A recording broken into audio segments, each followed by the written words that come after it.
you're closer to it than all of us, Rick, and we chatted about it a little bit with Roy in the first half hour. We were primarily worrying about the virus and about football and everything else. But as you see the tournament coming along, we talked about the complications of maybe having to cross the border because of, they'd like to play in Canada, but can they play in Canada? What are they going to do? Give us some of your ideas. You're closer to it. What do you think is going to happen? Well, it seems that the league is very interested in having one of these hub cities being in Canada, but as I'm sure you guys have covered, just the fact that as it stands now, if you come into the country of Canada, you've got to self-quarantine for 14 days. Well, they're going to have to bypass that. If they're going to make this work, they're going to have to get some sort of pass from the Canadian government to be able to do this. Now, you keep reading and hearing that Toronto is a real strong candidate. They need some city in the east, and it seems like it's a foregone conclusion that Vegas is going to be the hub city in the west. But, boy, Toronto, I don't know, you guys are talking about trying to avoid, a spread of the virus, and that's and you look at the cities that were impacted the most in Canada when the cases were at their highest and most serious cases of COVID-19 in Canada. It was Vancouver in the west, and it was, the bigger cities in the eastern part of Canada. So that, to me, is going to be a tremendous leap if they end up settling on Toronto. Now, we hear that Columbus is a strong candidate. And, of course, you're looking at factors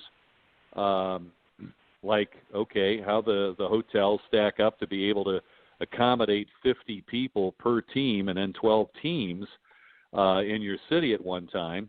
You have to have the practice ice, which seems to be a real strength for them because they've got a lot of rinks between Ohio State and the practice rink attached to Nationwide Arena and so forth. So that makes them a strong candidate. So I guess within the next 7 days we're going to find out who these cities are, and it's going to be interesting. Certainly one of the best, I mean, I could start at the beginning in terms of the NHL experience was announcing in Hartford. They had a tremendous run in 1986, lost in the 7th game in overtime at the Montreal Forum to the Canadiens, and just that atmosphere of being involved in calling a game in overtime at the Forum was really an exciting experience there. I always point to the first game at the Ice Palace as one of the most exciting because, we're all dressed up. The Lightning finally had a home. It was an exciting game with some of the all-time greats involved in that game, and the Lightning won it. Certainly, from that drive to the Cup in 2004, the last game that we did on Sunshine Network, which was Game 3 of the Montreal series, and that was the one where Vinny scores on the tip through his legs in front of the net, and Brad Richards wins it in overtime. Those stand out, and there's a number here in recent years and the runs that the team has had. Certainly Game 7 against Detroit 2015, we got to do that series, and a couple of those. So that would be a pretty good start anyway in running down those games. Rick, I can tell you one of the worst games I ever saw in all my years watching the National Hockey League. We're all, most of us all from Philadelphia, watched the Flyers from the outset. But when Toronto came in, I guess what was it, 3 years ago, and I thought it was North Carolina. All they did was pass the puck back and forth in front of their net. I don't think they went. It was unbelievable. We're sitting there, you could have gone to sleep. Not one of the better ones. And you mentioned, the worst games. And I don't know if Roy is still with us, but certainly Roy Cummings from the years he covered the Lightning could second this one. The Lightning had a trip, I want to say it was the 95-96 season. That year or the next year, 96-97. Trip out west right around Christmas and the first of the year where the Lightning either shut out the opposition or were shut out every other game and lost like 9-0 in Calgary. That's right. Then they'd win 5-0 in Edmonton. Then they'd lose, in Vancouver. And it was crazy. But certainly that Calgary game stood out. that's one where you're checking your watch and looking at the clock and when are we going to get out of here? Well, the other thing is you mentioned Toronto, and Trudeau said that, he's much like the governor of Florida. He wants things to get back to normal. He wants the teams to be down here. But I think the problem may be, too, is you got to have – I think you do have to have a site if you possibly can in Canada because of the teams. If you want you got to have some kind of input in Canada with the teams that are there. Yeah, in a perfect world, that's certainly the case, Frank. You want to have Canada represented because of the history of the sport and the intense interest in it and everything else. But it's everything's going to come down to what we're allowed to do. What the authorities think is the safest path to accomplish this, and that's to finish the season. So that's going to end up being the determining factor, and you're just looking at how some of these things are viewed and wondering, trying to apply that to what the NHL's trying to do, and sometimes it just doesn't seem like it's possible, but behind the scenes they're working extremely hard to make sure everybody's going to be safe and to just bring the best possible atmosphere that they can to this, and as we enjoy the playoffs. So, in fortunate, I think, in where the teams were playing during that particular span of time, they were very fortunate. As was chronicled when the Lightning season was paused, it turns out the team had been following the Utah Jazz into a couple of cities, Boston and a couple of others, Detroit, another one, and somehow, even though the Jazz were the NBA team that had the first known cases, somehow that wasn't transmitted to any of the Lightning personnel, and we're very fortunate with that. Unfortunately, out in California was a different thing where you had Ottawa with a number of players testing positive after playing in San Jose and just being in that area where there was kind of an intensive spread early on of COVID-19. So I think hockey was very fortunate that we didn't have more problems with initial infections right off the bat. Rick, I think the other thing that we talked about in the first half hour was that the Islanders are going to be homeless next year because Nassau Coliseum which I think it's shut down either today or tomorrow, and they're trying to get new financing and so forth. They have a plan to reconstruct, but it's not going to be able to be used next year anyway, and they have no reason to bring the Islanders in. And, of course, what's happening at Belmont Park, the construction has stopped because of the virus. They're not going to be able to obviously complete that in time. So the Islanders are going to be floaters.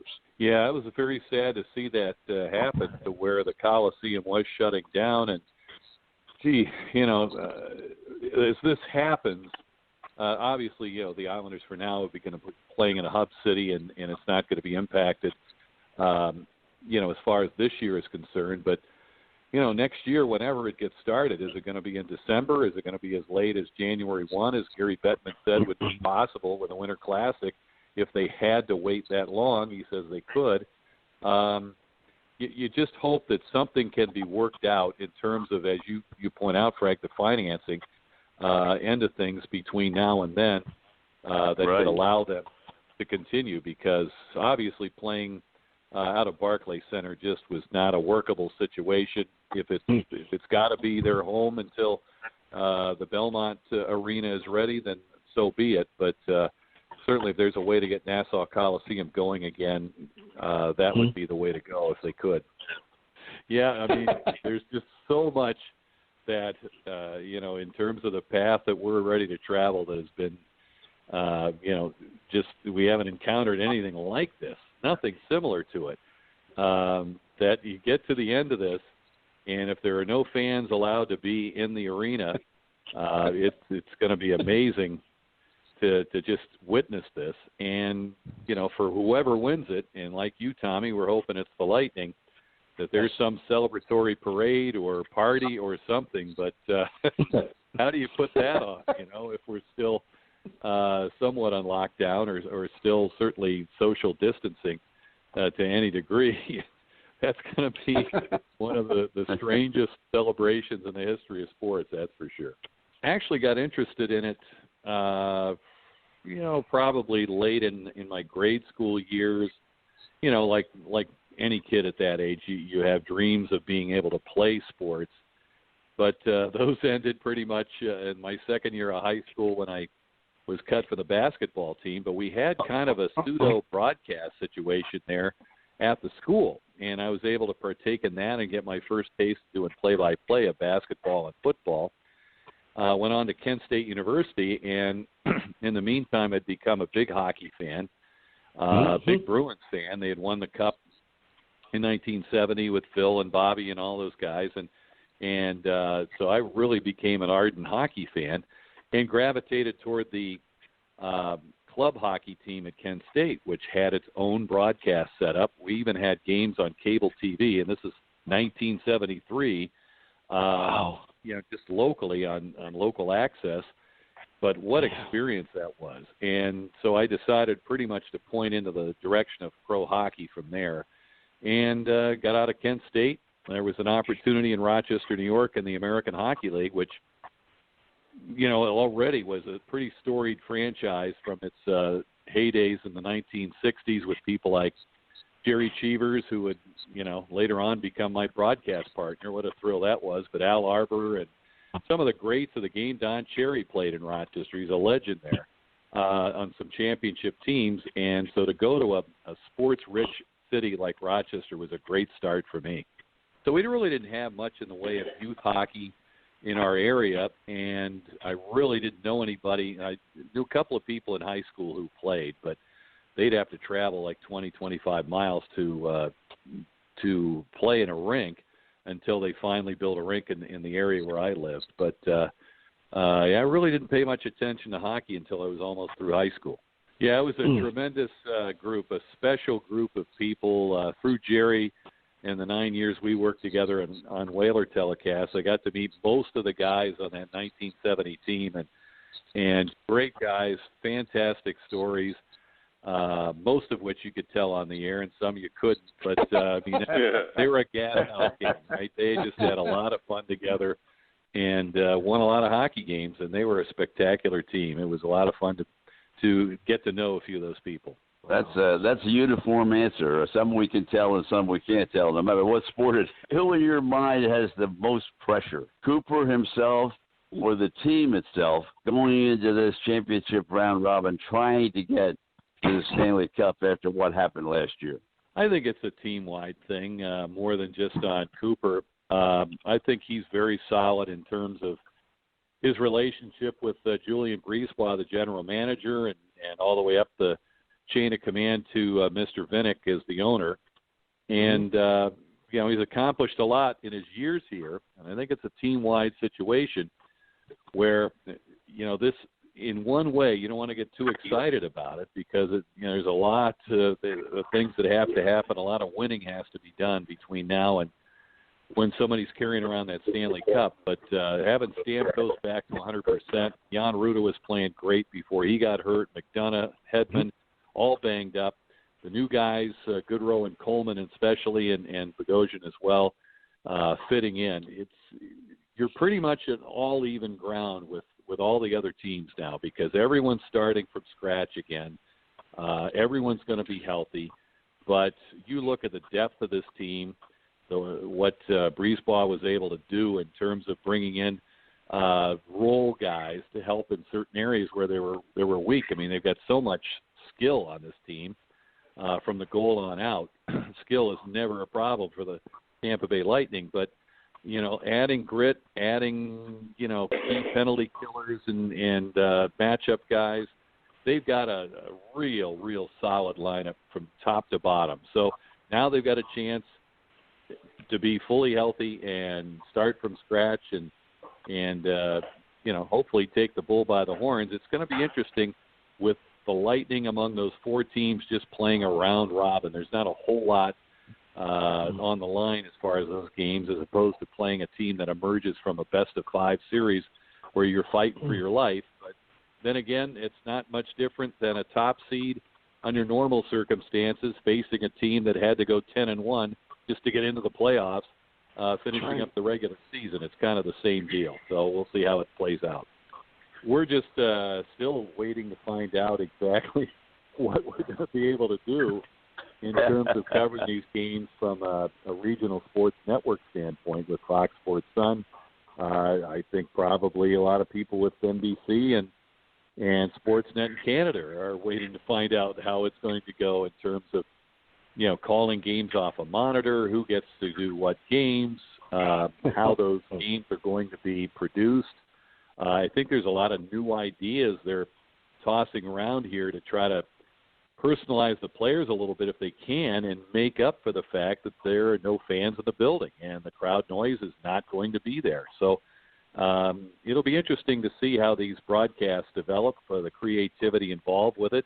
And certainly, I'm very interested, like Brian Englom and Chief and Paul Kennedy, Dave Andrechuk, Adam Hall, the rest of the guys at the production side as well. Which games are we going to be able to do, and how are we going to do them?